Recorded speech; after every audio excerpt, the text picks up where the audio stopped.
Pumalag si Laguna Representative Ann Matibag sa reklamo sa umano'y Ghost Flood Control Project sa isang private subdivision sa kanyang distrito.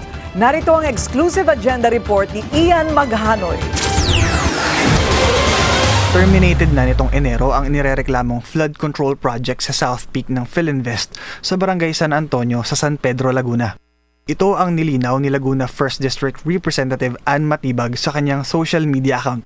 Kasunod yan ng paglutang ng isang abogadong complainant na kine-question ang proyekto na una nang iniulat ng Bilyonaryo News Channel. Inireklamo kasi ni Attorney Jude Ahmed kung bakit may flood control project sa isang mataas na lugar tulad ng South Peak. Hindi nabanggit ang pangalan ng kongresista sa aming ulat pero nasa distrito niya ang project site. Sa kanyang pahayag, ibinahagi ni Matibag ang 6-page DPWH document na ito kung saan nakasaad na hindi niya gumastos at kumubra ang DPWH ng anumang budget mula sa naturang proyekto.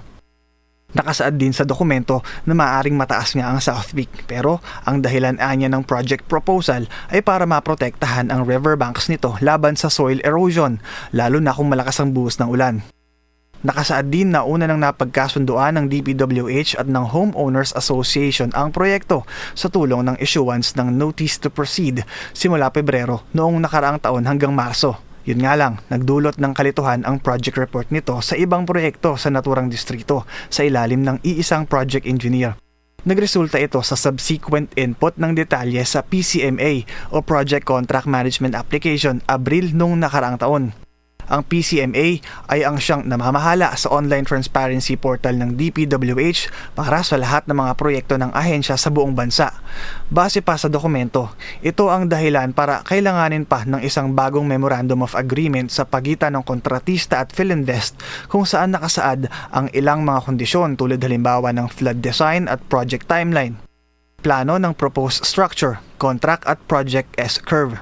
Nais din ng Philinvest na akuin ng kontratista ang 300,000 pesos na cash bond, monthly bill ng renta sa pasilidad ng Philinvest, 500 pesos na toll, service vehicle, mga uniforme at listahan ng mga uniformed personnel na magbabantay sa site.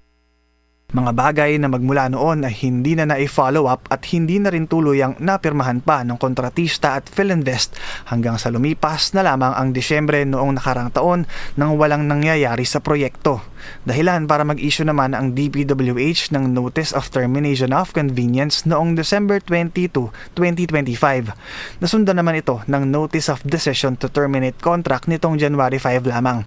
Una nang inilabas ng Bilyonaryo News Channel ang kopya ng Notice of Termination ng proyekto at agad na ipinavalidate sa DPWH Central Office matapos ang paglutang ng complainant. Sa ngayon, nilinaw ng complainant na 23 million pesos ang kabuuang halaga ng dalawang kontrata sa isa pa niyang inreklamong nakatenggang multipurpose building sa Barangay Bagong Silang. Available anya ang lahat ng dokumento sa website ng DPWH kaya hindi na kailangan pa itong i-validate ng anumang ahensya. Kinwestiyon kasi ng kongresista kung bakit hindi muna nag-validate ang complainant sa kongresista o DPWH office man lang.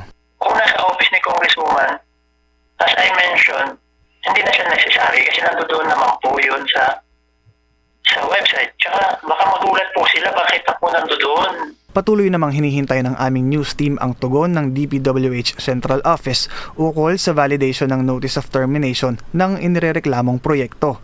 Gayon din ang request para linawin ang mga irregularidad sa ilang figures na makikita sa DPWH Transparency Portal na siyang inirereklamo din ng complainant. Sa gitna ng inilabas na opisyal na pahayag ni Representative Matibag, nilinaw ng complainant na wala siyang sinumang pinaparatangan base sa kanyang reklamo dahil ang kanya lamang nais ay ang kalinawan sa issue. Well, about yan, I'm quite surprised why our good Congresswoman reacted to the news when in fact, as you mentioned, I did not mention her name or name of any politician. I don't know, maybe she wants to help. Si Representative Matibag ay asawa ng newly appointed NBI Director Melvin Matibag na kilalang kaalyado ni former President Rodrigo Duterte. Para sa agenda, Ian Maghanoy, Bilyonaryo News Channel. Manatiling nakatutok sa Bilyonaryo News Channel. Sumubaybay sa aming social media accounts at mag-subscribe sa aming YouTube channel para sa mga bago at eksklusibong balita.